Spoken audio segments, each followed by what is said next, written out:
Tahukah kalian bahwa kemiskinan itu sebetulnya diprogram sejak kecil, termasuk kekayaan? Mungkin Anda sekarang berkata, kok bisa Pak? Dan kita sudah tahu bahwa 90% kegiatan kita, perilaku kita, kebiasaan kita, pola makan kita, pola hidup kita, pola pertemanan kita, itu semua diset dari pikiran bawah sadar. Tonton video ini dari awal sampai selesai. Saya akan membahas tentang it's all about subconscious mind, it's all about pikiran bawah sadar. Sehingga dari sini Anda tahu kenapa it's all about mindset ini bermula dari program ini.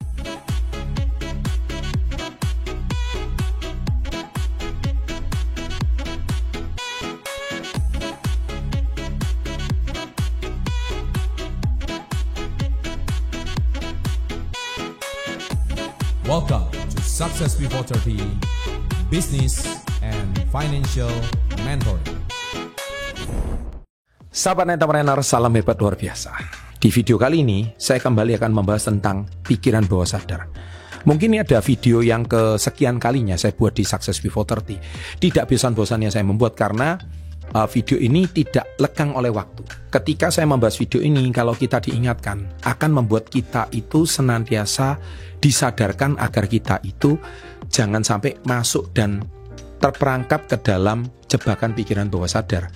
Yang mana pikiran bawah sadar itu dia cuma tahu pengulangan, dia cuma tahu repetisi, dia tidak tahu benar dan salah. Dan akhirnya membentuk sebuah belief atau keyakinan dan itu mendasari Anda. Nah, celakanya di sini kita langsung masuk kepada belief yang salah. Bagaimana kita belief yang salah itu bisa menjadi benar? Kalau Anda memegang belief yang salah itu sebelah kiri ini semua, ya jelas manusia tumbuh dengan sebuah program.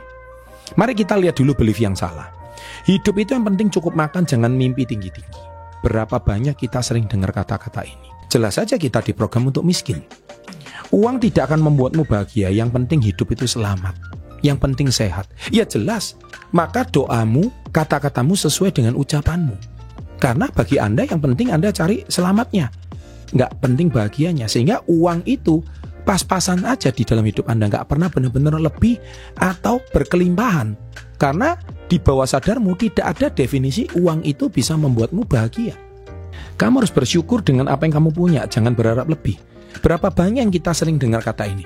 Tidak ada yang salah dengan kata bersyukur, tidak ada yang keliru dengan kata bersyukur, tapi salah penanaman belief itu menyebabkan Anda hari ini nggak bisa berkelimpahan. Gara-gara kata-kata ini. Kerja keras itu capek, terima aja nasibmu. Betul, kita juga tahu bahwa selama ini kerja keras itu nggak ada yang enak gitu. Nah, kemudian jangan ambil risiko, lebih baik main aman saja. Betul, karena hidup orang yang tidak berani ambil risiko, jelas karena bawah sadarnya menahan dia untuk mengambil risiko. Orang kaya itu pasti curang, nggak mungkin orang sukses dengan jujur. Ini belief yang salah, nanti saya akan jelaskan belief yang benar itu seperti apa. Kemudian sudah takdir, kamu memang dilahirkan miskin, terima aja. Kamu lihat nenek kamu lihat kakek kamu lahir dari keluarga miskin, ya gitu-gitu aja. Jadi akhirnya bawah sadarmu tersimpan dengan seperti itu. Dan akhirnya ujung-ujungnya kalian itu tidak akan pernah bisa hidup berkelimpahan. Karena apa?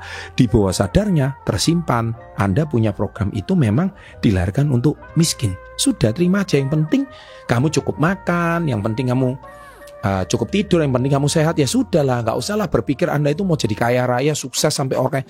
Gak usah terlalu berambisi seperti itu. Ya sudah, terima aja lah, hidup kita memang seperti itu. Pendidikan itu mahal dan tidak menjamin sukses. Yes, Anda bisa lihat bahwa belief system seperti itu akhirnya kita itu tidak bisa sekolah di tempat yang lebih baik karena bawah sadar kita menarik kita seperti itu. Jangan boros, uang itu susah dicari. Sekilas kata-kata ini terlihat benar, tapi bawah sadar merekam apa yang Anda yakini. Karena bawah sadar Anda meyakini uang itu susah dicari, maka selamanya otak bawah sadar Anda adalah otak penghematan, bukan otak yang menghasilkan uang.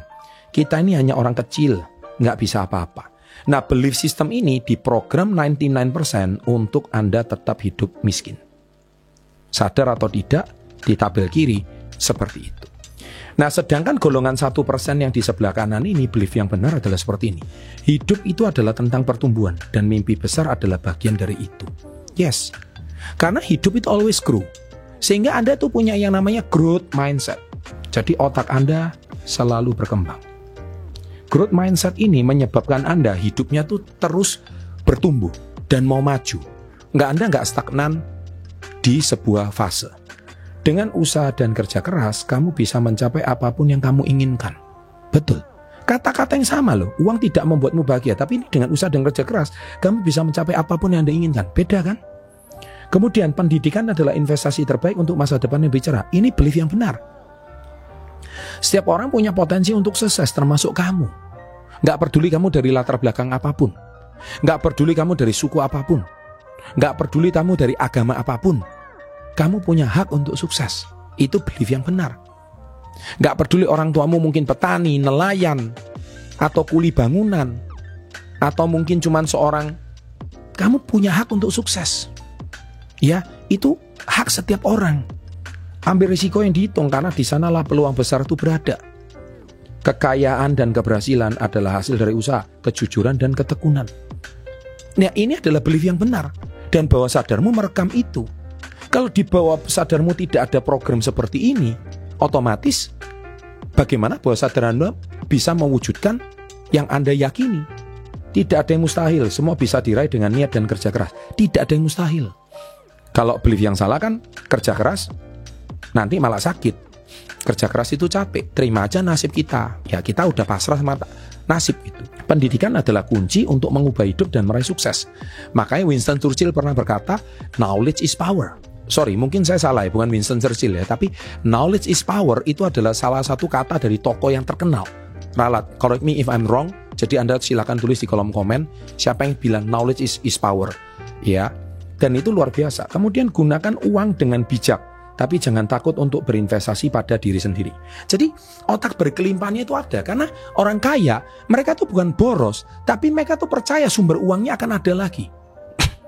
Nah, orang miskin, belief sistemnya uang itu susah dicari, tapi dia boros, apalagi dengan zaman sosmed, tapi besok nggak ada sumber pemasukan lagi. Dan alhasil, hancurlah mereka. Dan yang belief yang terakhir, kita semua punya kemampuan untuk merubah nasib dan menciptakan kehidupan yang lebih baik. Itulah belief yang benar. Nah, itulah mindset 1%. So, sekarang kita lihat lagi ciri-ciri mental block. Rasa rendah diri yang berlebihan. Pak, saya minder, Pak. Minder. Itu ciri-ciri mental block. Saya kalau kumpul sama orang kayak gini, saya minder, Pak. Makanya supaya saya nggak minder, saya pakai jam tangan KW, Pak. Saya pakai sabuk KW, Pak, supaya saya diterima dan dianggap orang kaya. Nah, itu double salah menurut saya. Saya dulu juga nggak punya uang, ya saya nggak mau pakai barang palsu. Saya pakai barang aja yang penting asli, saya pakai barang aja apa adanya, dan saya tunjuk pada orang lain, this is me. Kalau belum mampu, ya jangan beli. Kemudian yang kedua adalah, ya, sering merasa tidak cukup dibandingkan dengan orang lain. Kedua, suka berasumsi negatif. Nah, ini adalah ciri-ciri mental block. Jadi ketika diberikan sesuatu, Anda selalu ngomong tidak bisa. Anda nggak pernah mengaktifkan otak bisa, nggak bisa. Alah, nggak bisa lah, Pak, gitu. Selalu membuat asumsi buruk tentang diri sendiri atau orang lain tanpa bukti yang jelas. Alah, nggak bisa lah, Pak. 3, merasa tidak pernah sukses. Ini bahayanya di situ. Karena Anda sebagai seorang ciri-ciri orang-orang yang punya mental block, Anda itu nggak pernah merasa sukses. Pak, saya seumur hidup itu kayaknya merasa nggak pernah berhasil. Salah. Padahal Anda sejak kecil itu Anda sering sukses. Anda sukses naik kelas, itu sudah sukses. Anda pernah lomba 17-an, meskipun cuma lomba kelereng, Anda menang, itu termasuk sukses. Tapi lucunya otak Anda itu tidak merekam kesuksesan-kesuksesan kecil itu.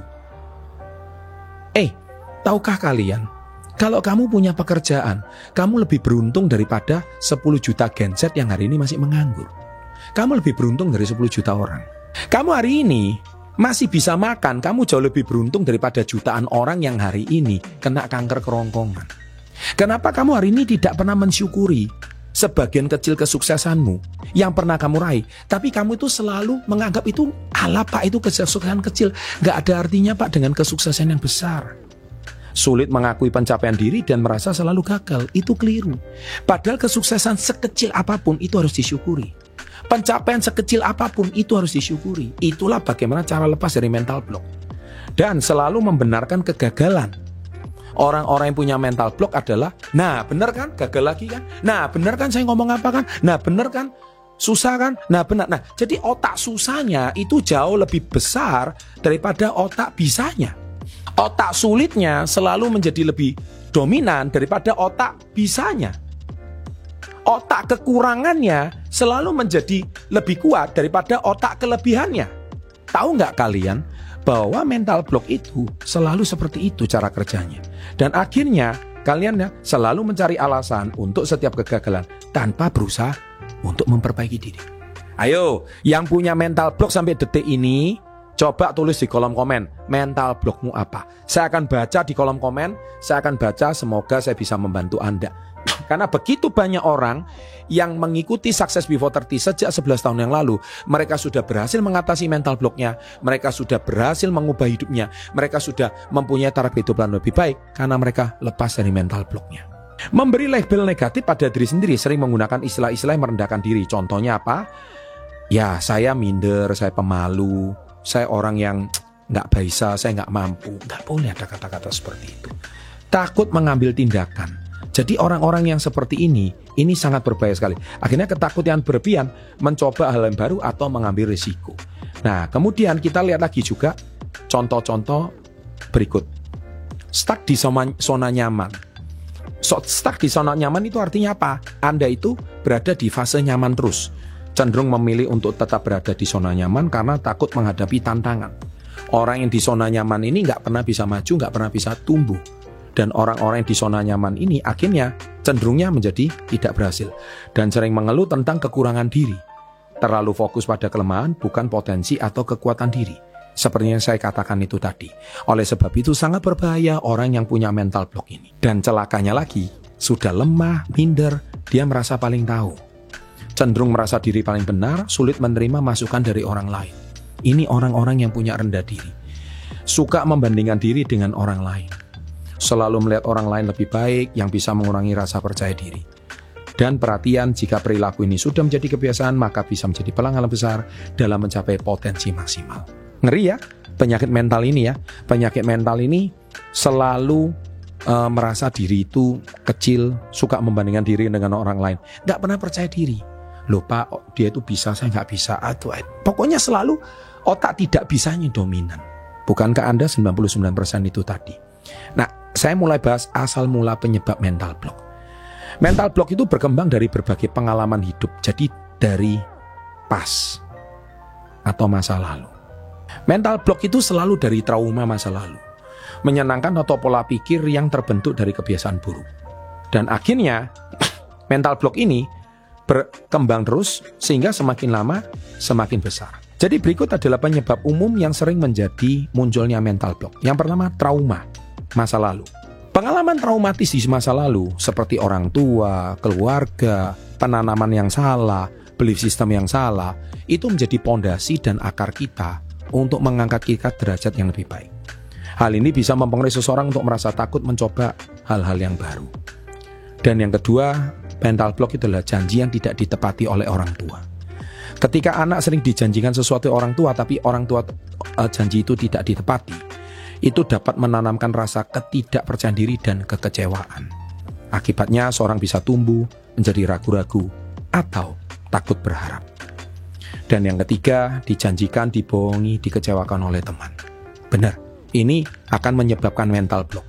Pengalaman dihianati, dibohongi oleh teman, terutama yang dekat, bisa membuat seseorang sulit percaya dengan orang lain. Ketika sulit percaya dengan orang lain, bagaimana sulit percaya dengan diri sendiri? Hal itu bisa menjadi penghambat dalam membangun hubungan baru atau mempercayai rekan kerja. Yang keempat, sering bertemu dengan orang-orang yang tidak bisa dipercaya. Tapi ya itu tadi, mental block ini menarik vibrasi. Saya selalu bicara tentang AKV, atensi, koneksi, vibrasi. AKV ini menyebabkan seseorang teratensi dengan orang-orang yang salah. Karena belief sistemnya salah, maka dia narik orang yang salah. Dia sering dikecewakan, dia sering diberikan janji-janji yang tidak bisa dipercayai. Akhirnya dia menarik orang-orang yang tidak bisa dipercayai, sehingga dia ditipu lagi. Berulang kali berhadapan dengan orang-orang yang tidak jujur atau hanya mementingkan diri sendiri dapat membuat seseorang kehilangan kepercayaan dan menjadi lebih tertutup. Ini seringkali menimbulkan rasa waspada berlebihan dan menghalangi kemampuan untuk membangun relasi yang sehat. Nah, Tahukah kalian kenapa kalian bisa ditipu? Kenapa kalian tidak menemukan partner yang tepat? Jangan-jangan karena isi pikiran bawah sadar Anda adalah isinya tentang ketidakpercayaan, rasa tidak percaya, seringkali ditipu, dan itu yang mendominasi isi bawah sadar Anda. Ngeri ya bawah sadar itu ya. Ternyata menemukan partner yang tepat itu juga bermula dari ketidaktepatan kita mempunyai sistem kepercayaan di dalam diri kita. Dan yang kelima, sering bertemu dengan peluang tapi tidak pernah benar-benar meraihnya. Peluang itu, dulu mentor saya pernah dari seorang Malaysia, itu Mr. Gan Aseng, itu salah satu motivator hebat di era tahun 90-an. Beliau tuh pernah berkata begini sama saya, Chandra, opportunity is just like knocking the door. Jadi maksudnya peluang itu seperti orang mengetuk pintu. They daily every time come to your life. Setiap hari itu datang ke dalam hidup kamu. Tapi pertanyaannya, berapa yang bisa kamu datang dan konversikan jadi uang? Nggak setiap kali. Jadi ketika peluang datang tapi selalu terlewatkan atau tidak diambil, serius, jangan-jangan ada seseorang yang merasa tidak layak mendapatkan kesempatan tersebut. Kamu rasa itu nggak mungkin. Hal ini menciptakan bahwa usaha apapun tidak akan pernah berhasil, pada akhirnya menahan seseorang dari meraih kesuksesan. Yang keenam, kebiasaan membuat excuses atau alasan. Memang benar, orang yang suka mengeluh, suka membuat alasan, itu karena belief sistemnya lemah, mentalnya lemah. Membuat alasan untuk tidak melakukan sesuatu, menghindari tanggung jawab, menjadi kebiasaan yang menghalangi perkembangan diri. Kebiasaan ini bisa menumbuhkan rasa takut atau kegagalan, karena lebih nyaman mencari alasan daripada menghadapi tantangan. Dan yang ketujuh, jarang melakukan evaluasi diri dan selalu berpikir negatif tentang diri sendiri. Jadi negatif self-talk. Karena orang sukses itu self-talknya itu penting. Apa yang Anda ucapkan setiap hari pada diri sendiri. Diri sendiri itu, otak itu kan seperti kayak tanah yang kosong. Tanah ini setiap hari Anda berikan pupuk atau berikan sampah. Kalau kata-kata negatif yang Anda ucapkan setiap hari ke dalam diri, itu sama aja Anda menimbun sampah di dalam diri. Tapi kalau kata-kata yang negatif, kata-kata positif yang Anda ucapkan di dalam diri, maka itu sama saja Anda hari ini tuh sedang memberikan pupuk yang bagus, belief system yang bagus kepada pikiran bawah sadar Anda. Kurangnya evaluasi diri, sering berbicara negatif pada diri sendiri, dapat menguatkan mental block, dapat mempertebal mental block, bahkan mental blocknya akan semakin kuat ketika Anda hari ini terbukti. Nah, terbukti kan? Saya sudah ngomong kan kemarin kan, saya sudah khawatir itu terjadi, mental blocknya itu tambah lama tambah kuat dan tambah lama tambah besar. Ketika seorang terus-menerus meremehkan kemampuan diri sendiri, berfokus pada kelemahan, mereka sulit melihat potensi, mencari solusi untuk masalah yang mereka hadapi. Sangat berbahaya sekali menyebab mental block. So, penyebab mental block seringkali berangkat dari pengalaman masa lalu, kebiasaan buruk, yang secara tidak sadar dibentuk oleh pikiran kita sendiri. Kita selalu nyalakan lingkungan, kita nyalakan orang tua. Nggak bisa. Kita tidak bisa memilih kita lahir di keluarga yang mana. Tapi sejak Anda mendengarkan video ini, Anda bisa memilih untuk Anda keluar dari masa lalu Anda. Anda bisa memilih untuk berhenti berpikir negatif tentang masa lalu Anda. Anda mulai hari ini punya kekuatan untuk berpikir positif, meskipun itu menarik menjadi negatif. Dengan memahami asal mula penyebab ini, kita bisa mulai mengenali pola-pola negatif tersebut dan berusaha mengubahnya menjadi sesuatu yang lebih positif dan produktif. Oleh sebab itu penting untuk melakukan evaluasi secara berkala, sudut pandang kita terhadap diri sendiri, belajar untuk mempercayai orang lain, serta bisa mengatasi mental block, mencapai potensi penuh di dalam hidup kita. Nah, cara mengubahnya, ada beberapa poin yang mau kita bahas, oke? Bukan Success Before 30 namanya kalau nggak memberikan solusi. Yang pertama, ubah mindset, jelas. Yang kedua, pola pikir sangat menentukan pola berpikir terhadap hidup kita. Hanya ketika kita mengubah cara berpikir, kita bisa mengubah perubahan dalam hidup kita. Kedua, berdamai dengan masa lalu. Ya sudah, kita punya orang tua yang minus, kita punya orang tua yang bermasalah, kita punya masa kecil yang tidak baik, kita punya trauma, kita harus berdamai dengan masa lalu. Maafkan, dikelirkan, sehingga itu bisa kelar. Jadi setiap orang punya masa lalu yang kurang baik, terjebak dalam kenangan tersebut. Penting untuk menemukan inner child. Yang ketiga adalah langkah penting untuk melepaskan beban emosional, melanjutkan hidup dengan menjadi lebih ringan. Jadi rubah mindset, berdamai dengan masa lalu, itu salah satu cara mengubah yang terbaik. Yang ketiga, selalu optimis dengan peluang. Tidak mudah mengubah mental pesimis menjadi optimis. Saya berulang kali mendidik murid-murid saya, terutama mereka yang punya mental pesimisme. Dia bilang, Pak Chandra, saya nggak sekuat Pak Chandra, saya nggak sekuat Pak Chandra. Kata-kata nggak sekuat Pak Chandra itu adalah kata-kata isi pikiran bawah sadar. Anda nggak boleh selalu mengatakan saya nggak kuat, saya nggak kuat. Ubah kata-kata itu. diubah menjadi lebih baik. Penjelasannya adalah hidup menawarkan berbagai peluang untuk berubah dan berkembang. Sikap optimis bisa memanfaatkan setiap momen untuk mengubah hidup kita. Biarkan yang lama berlalu, sambut dengan yang semangat. Dan yang keempat, try to give, belajar untuk memberi. Loh Pak, saya kan kekurangan, saya nggak bisa berbagi. Saya selalu bilang, orang yang memberi nggak pernah kekurangan. Justru orang yang kekurangan harus lebih banyak memberi. Karena dengan memberi kita nggak pernah akan kekurangan. Penjelasannya apa? Prinsip memberi adalah dasar dari kelimpahan. Ketika kita memberi dengan tulus, kita membuka pintu bagi energi positif. Ini yang paling penting. Untuk mendominasi hidup kita. Inilah cara berpikir orang-orang yang sukses dan kaya, baik secara material maupun spiritual. Karena mereka tidak pernah punya mental kekurangan. Yang kelima, mendengar daripada berasumsi. Belajar untuk sering jangan membuat asumsi, dengar dulu secara menyeluruh. Dengan belajar mendengar, kita mengurangi kesalahpahaman.